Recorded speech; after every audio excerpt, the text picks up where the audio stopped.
Hello everyone, again, welcome to another video tutorial. Today we're talking about chapter 4 and language.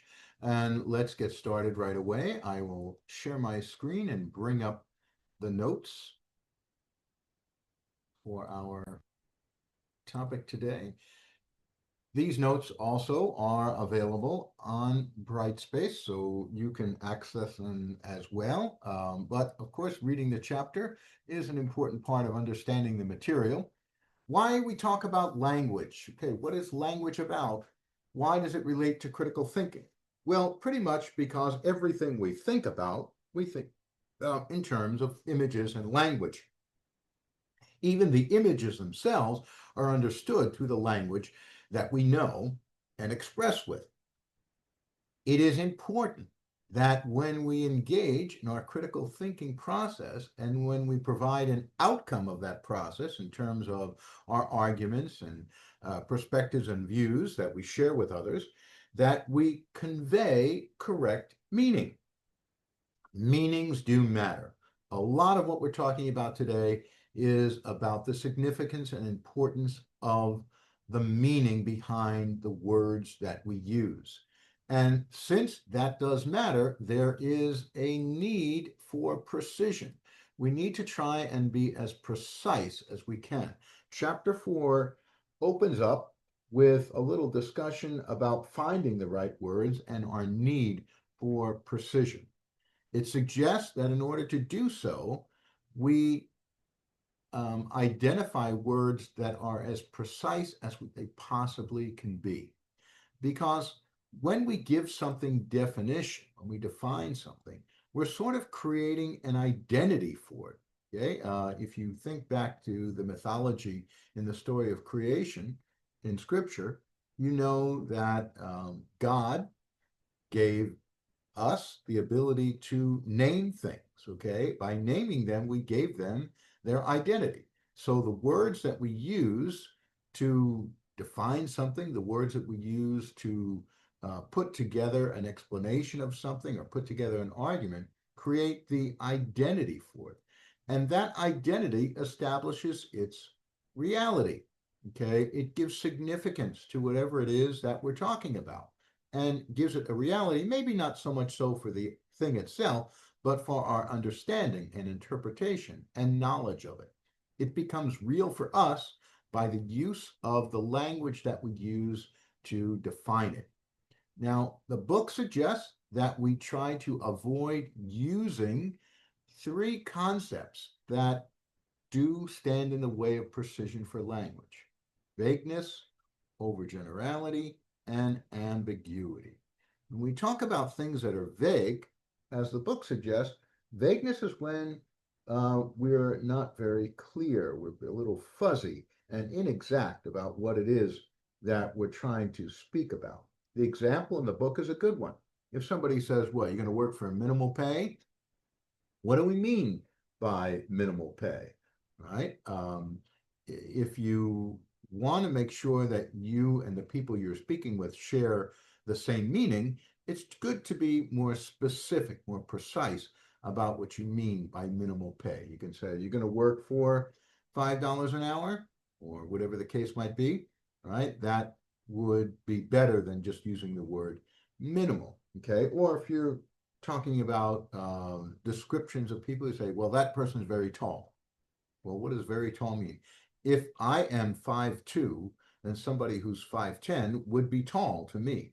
If I am 5'10", then somebody who is 6 foot would be tall for me. Okay. If I am 6 foot, somebody 5'10" wouldn't be tall at all. Okay. So the idea is that to avoid these non-specific, vague issues of um, not being precise, we need to be as clear and exact as we possibly can be. We talked a little about this in our opening chapter, where we talked about some of the characteristics of critical thinking. And we mentioned that one of the standards of critical thinking is to avoid being vague, to be very precise. Okay? Overgenerality is similar. when we're saying that we're overgeneralizing, we're saying that the information they provide is unspecific or too broad in the given context, not just in general, but in the context that we're using them. The humorous examples in the book are pretty good. Okay, the teacher says to the student, "What is 7 plus 5?" And the student's answer is more than 2. Well, the student is not technically wrong, but they're not being very helpful. And that is a problem with being overgeneral. Okay, overgenerality means that we're not really being very helpful to the discussion at hand for what is being discussed. So rather than being too general, like instead of saying, "What are you drinking?" A beverage. Well, yeah, you are drinking a beverage, but what does that mean? What specific beverage are you drinking? Okay, where are you going? Out. Well, when will you be back? Later.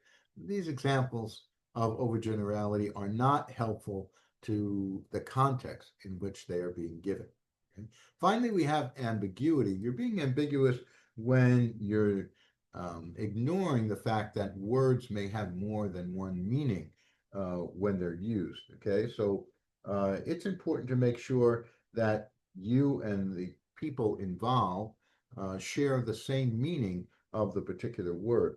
For example, if I said, "You should check out my flat," right? If I'm talking to most people here and pointing to the parking lot, I'm probably talking about my tire in my car. But if I were talking to people at a pub in London, they'd probably be thinking something completely different. Same word, but a different meaning. I think I'd be talking about my apartment. All right, let's take a look at this short video for recognizing some of the important benefits of being precise in our speech. To be precise in your speech does two things. It specifies your goal and it reduces uncertainty. You see what you aim at. And I don't mean that metaphorically. I really don't, because you're a lot more blind than you think. There's a lot of the world that you don't see. You see most of what's in front of you in a very blurry way, like your peripheral vision is extremely low resolution. You see clearly a tiny focal area that's where you're pointing your eyes. And you point your eyes at what you want to pay attention to. And what you want to pay attention to is generally associated with what you want. So what that means is that the world reveals itself to you in relationship to what you want. Okay, that is an important concept to reflect on, all right? What it is that I envision, what it is that I'm aware of, what it is that's part of my consciousness at any given moment, usually revolves around my desires, what I'm interested in, what I want. It's important to me. If it's not important to me, if I don't care about it, if it's not part of the things I'm interested in, then it usually turns into one of the blurs, many blurs in the background of not just my literal vision, but also my sense of awareness and thought. And so that's really helpful, because you want to see the world so you don't stumble blindly through it and fall into a pit. You want to get to where you're going. And so if you specify where you're going very clearly, then that enables you to see the pathway forward. Now, the upside to that is that you can probably get to where you want to go. The downside is you also make your conditions of failure very explicit. And that's hard on people in the short term.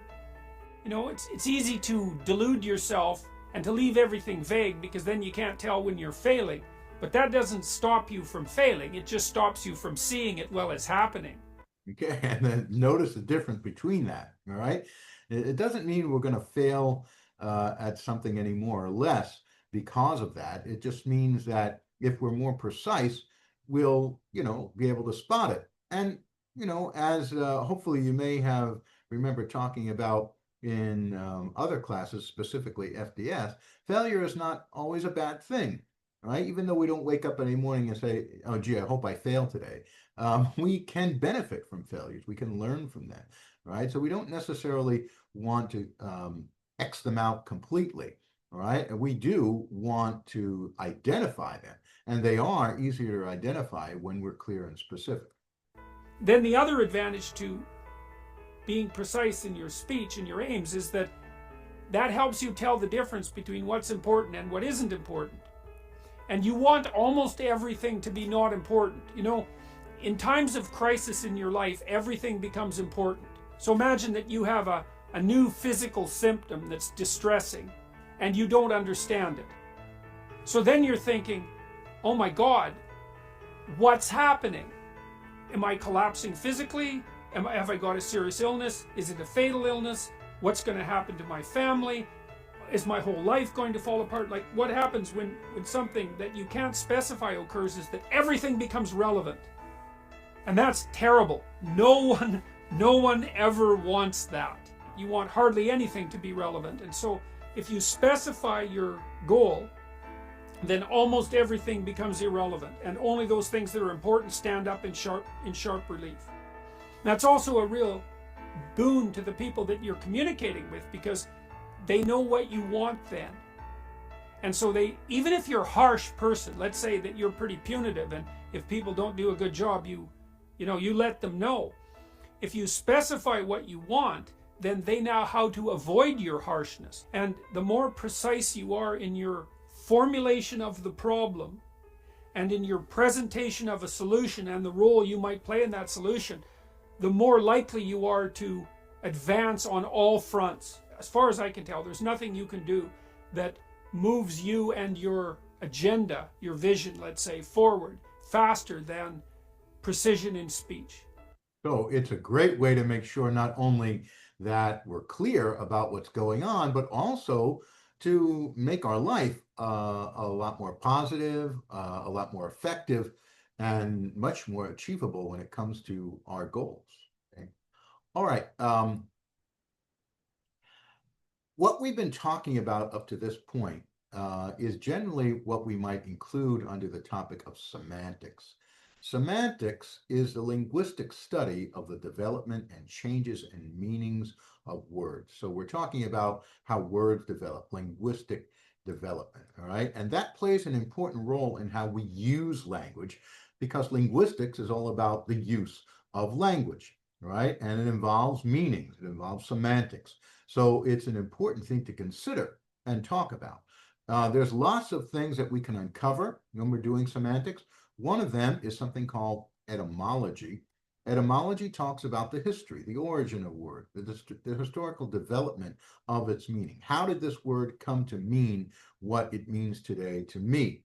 I need to know that, because not everybody is up to date with their use of language. We'll talk more about that in a few minutes. But that is one of the things that we can uncover when we're doing semantics. This is all, though, a linguistic approach to what it is that we've been talking about. But this class is not an English class, so we're not really doing linguistics. In this class, our focus is more along the lines of what we call hermeneutics. What is hermeneutics? It's a philosophical technique. And what goes on in the philosophical technique of hermeneutics? We're concerned with the interpretation and understanding of what it is that has been expressed, whether it be in terms of written work like text, in terms of art, or in terms of action like events. It's often very historical in its application, meaning we use hermeneutics to look at the past. It can be a long, long time ago, or it can be just a recent time.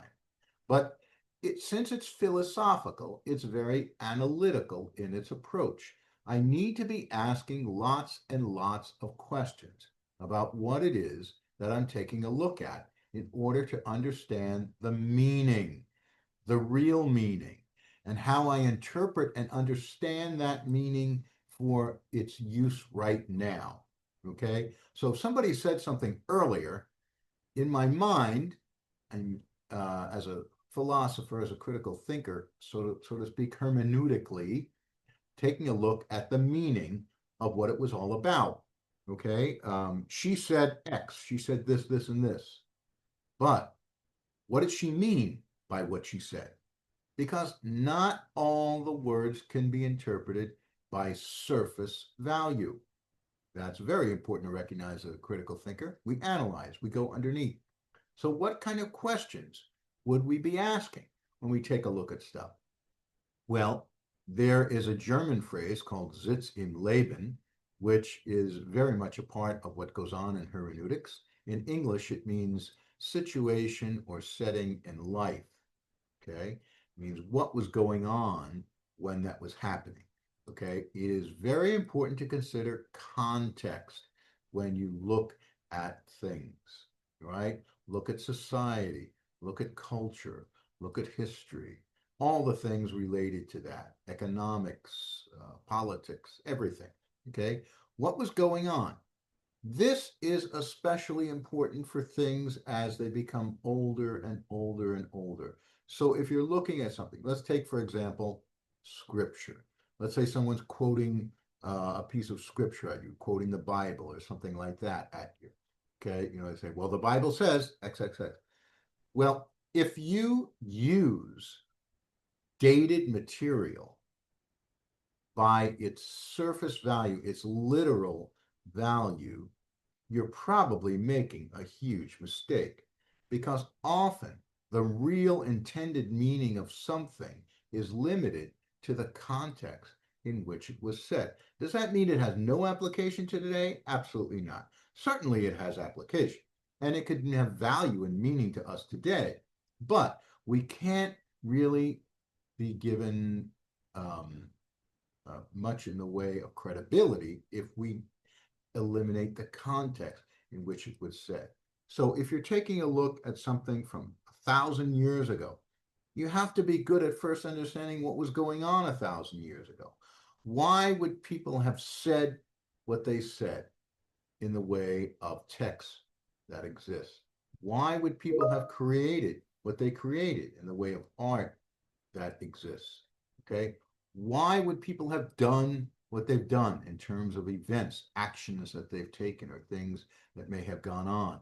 That's important to figure out because we need to know the content, things that were being said. I'll give you a perfect example. A parent screams out loud to their child, "Oh, I could kill you." Now, on the surface, those words mean that the parent could murder their child.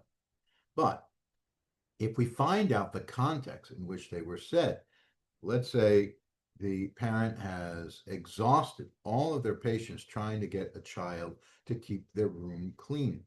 And the parent comes in with clean clothes for the child. They trip on all things over the floor and hurt their foot. And they get angry and frustrated. And they turn to the child and say, "Oh, I could kill you. When are you going to learn to clean your room?" The parent obviously doesn't want to kill their child. There's no violence intended there, but the extreme nature of their words are chosen to show the urgency and importance and anger of the moment, right? So without this understanding of context, we would end up thinking that a parent wants to kill their child, when actually that is not true at all. Okay, so the importance of context cannot be overstated, especially when it comes to looking at things that have already happened.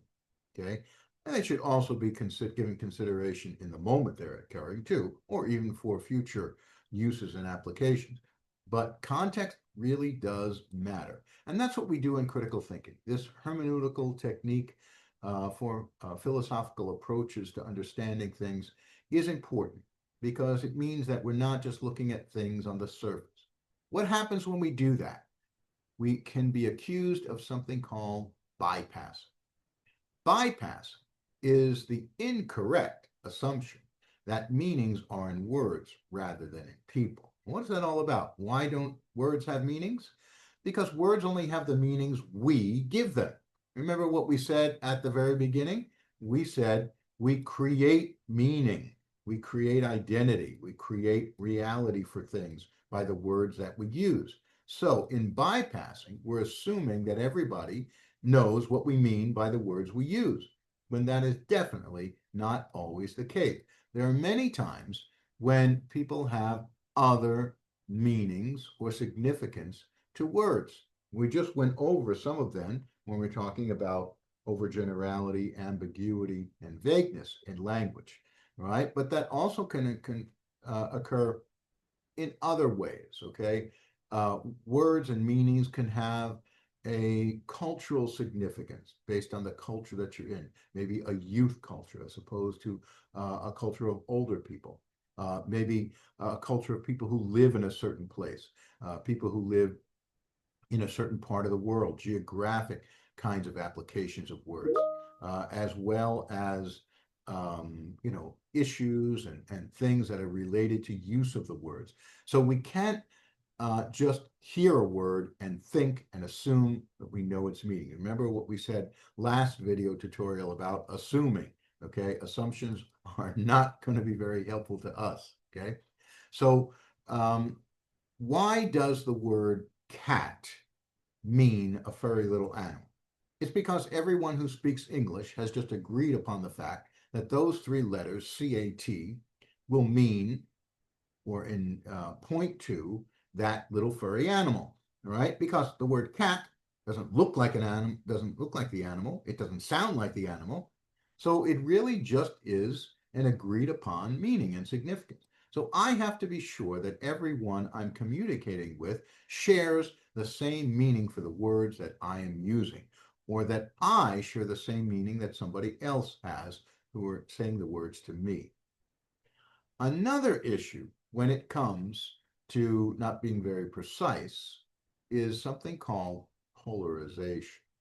Polarization is the tendency to describe things in terms of extreme opposites.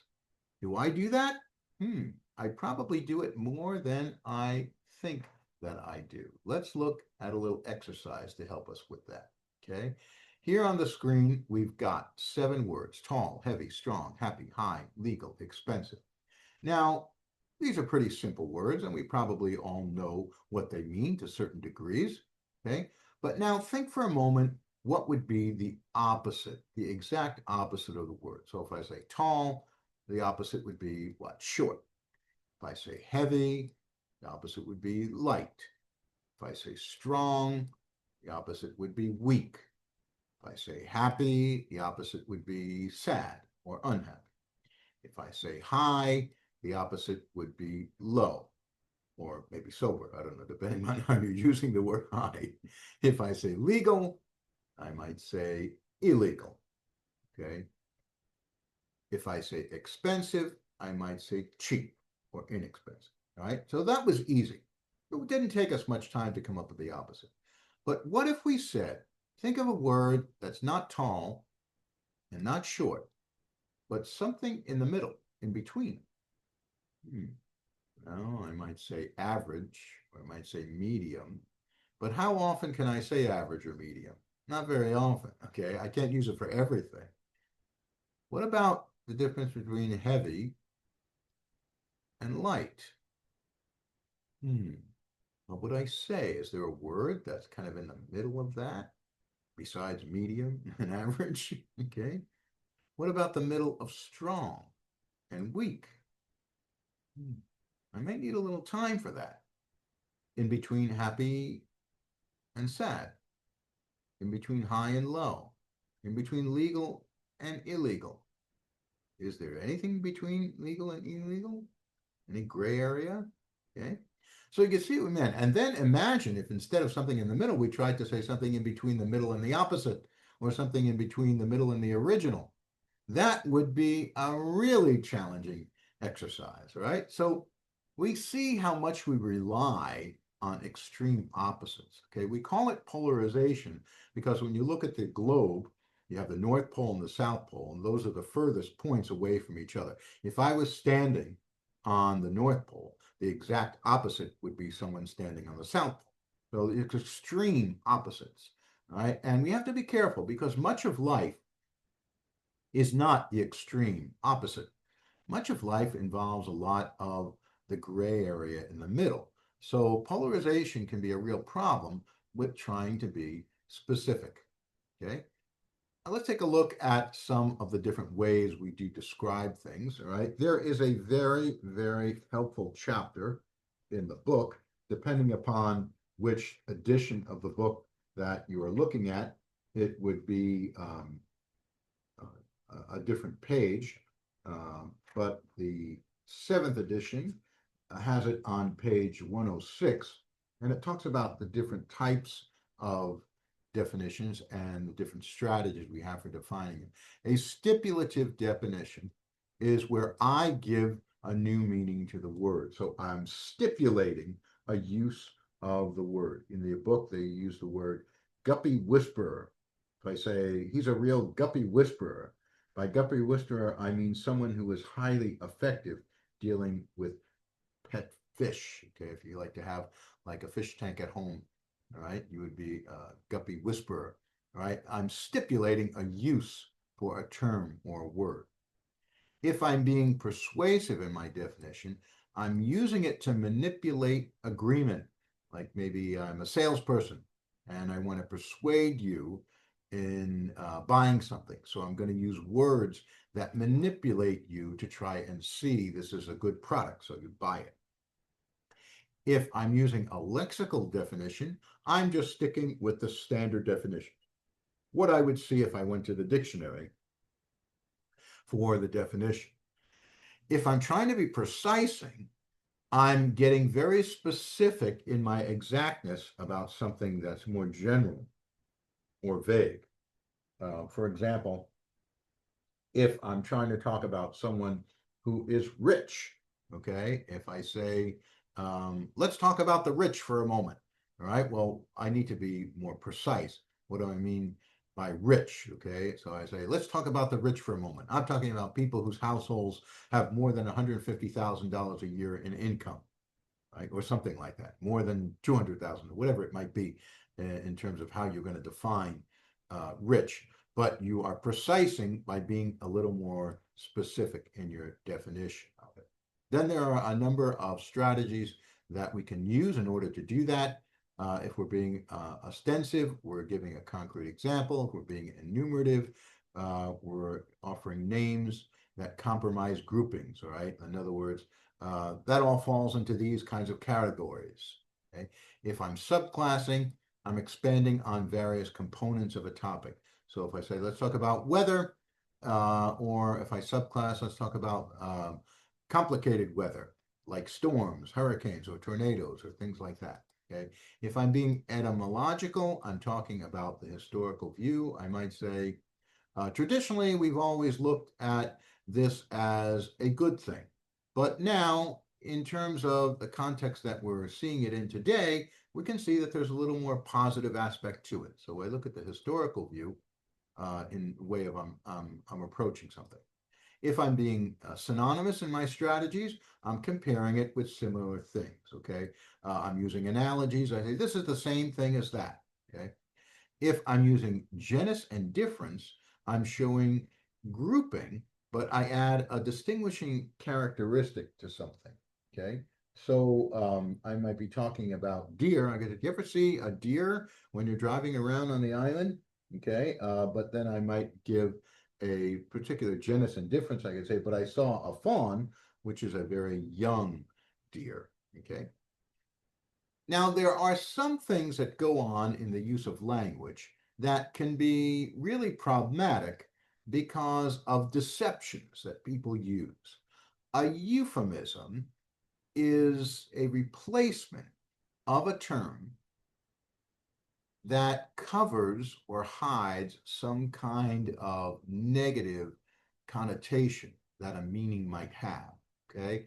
Um, so for an example, all right, let's say you're at a funeral. You're not going to go up to your friend and say, gee, I'm sorry your aunt dead. Dead is a harsh word. It has a very negative connotation. So to be a little kinder or gentler, we could say, I'm very sorry your aunt has passed. Okay. Your aunt has passed is a euphemism, but it's a helpful euphemism because you're trying to spare somebody the difficult moment that they may be in. But not all euphemisms are used that kindly. Many are used to deceive us. Okay, let's take a look at a list of some euphemisms, see if we can identify them. Okay, you're out and you're having a good time and you meet a new person, and the new person is talking to you, and you say, hey, what do you do for a living? They say, I'm a horticultural surgeon. Wow, that sounds pretty impressive. Right? But what does a horticultural surgeon do? Well, it's more or less a euphemism for somebody who cuts trees, a tree trimmer. A surgeon is someone who cuts, okay? And horticulture are talking about trees. So in reality, they're a tree trimmer, okay? Would you like to buy this pair of Experience tires?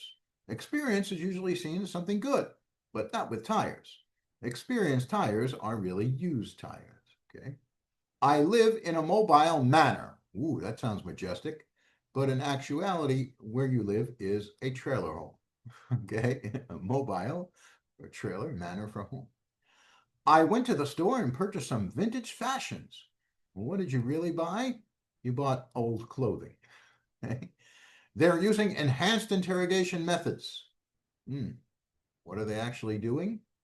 Well, they're actually torturing people. Okay, enhanced interrogation methods, a good way to hide torture. We sent them to relocation and termination centers. Sounds complex, but actually where you sent them is to a concentration camp. Okay, relocate, yes. Terminate, meaning you're going to end up trying to kill them. Okay, the general engaged in strategic withdrawal. That sounds smart, but what did he actually do? He retreated. Okay, this product is made of genuine imitation leather. Genuine and leather sound good, but imitation is not. What you're really talking about is something that's made out of polyester, okay? Man-made stuff, okay? You can't actually put the words imitation and leather together. Leather is not imitation, because then it's not really leather. Okay? It may look like it, but it's not. He's economically challenged. What would an economically challenged person be? They'd be poor.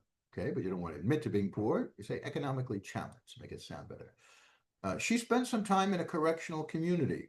Where was she? She was in prison. He a player. What is a player? It means someone who's romantically promiscuous. He cheats, okay, or she cheats. But actually, no, players usually are male. We have other words for women who cheat, probably a lot less kind, right? That's not fair. But most of the time when they talk about players, they're talking about men. Okay? He's in a state of negative cash flow. What does that mean? Negative cash flow. It means he broke, right? Got no money. He's a landscape architect. Architecture sounds like a good career. A landscape architect is actually a gardener. I have negative savings. What is negative savings? It's debt. It means you're in debt if you have negative savings. Here's a good one. Bathroom tissue. Bathroom tissue is toilet paper. But when you buy the product, it never is labeled as toilet paper. Something bad about the word toilet. So we use bathroom tissue. Charmin bathroom tissue. Hey, guess what? I got separated from the payroll. Here's the payroll. Here's me far away. What does that mean? It means I got fired.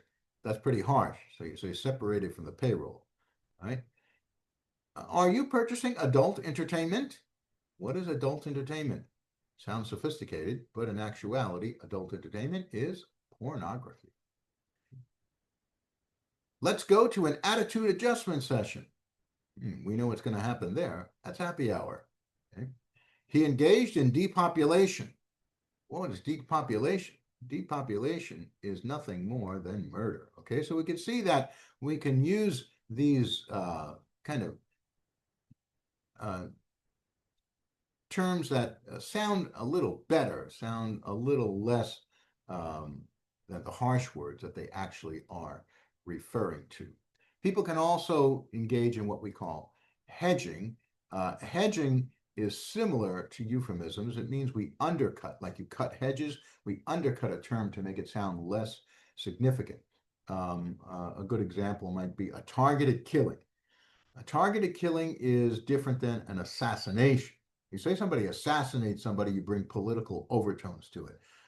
Highly significant political leaders or government leaders are assassinated. The president is assassinated.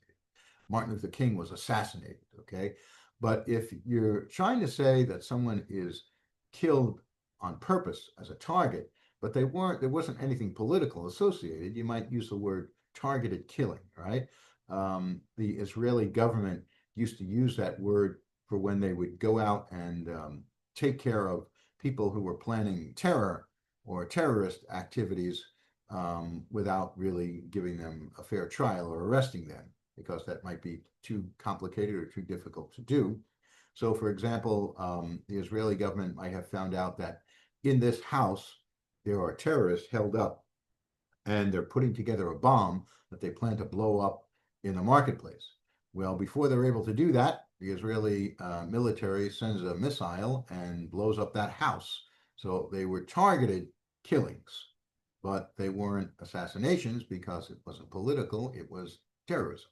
Okay, well, that would be their explanation. Whether or not that's true is up to us to believe. Okay. Then there's the emotive function of language. This is where we play on our emotions and feelings. You see this a lot in political speeches, motivational speeches, religious speeches like sermons and homilies and things, where people get us all excited about something. They play on our emotions of fear or happiness or joy or spirituality. They get us feeling very involved in whatever it is that they're talking about. You have to be careful, because when you play with emotions, you could be doing something that sways our brain away from using more logical or sensible ways of understanding things. Our emotions are very strong, and they play on our ability to sort through things more clearly than we actually do with emotions. Finally, we could talk about how language is never stationary. It's constantly changing, so we have to be on guard for that. We want to avoid something called linguistic lethargy. Linguistic lethargy is a lazy attitude toward language. It means I don't have to keep up with it. All right, language and meanings are constantly changing.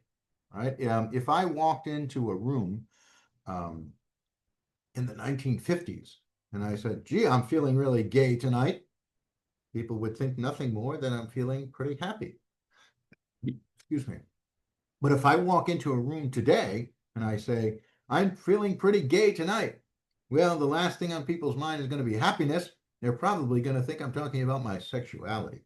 So we have to be careful to avoid misunderstandings and misgivings when it comes to meanings and language. We have to be up to date and current with our understanding of what is the most recent way of expressing ourselves and language. Okay. Well, I thank you very much for your participation and your attention in this video tutorial, and I will see you next time in the next video tutorial.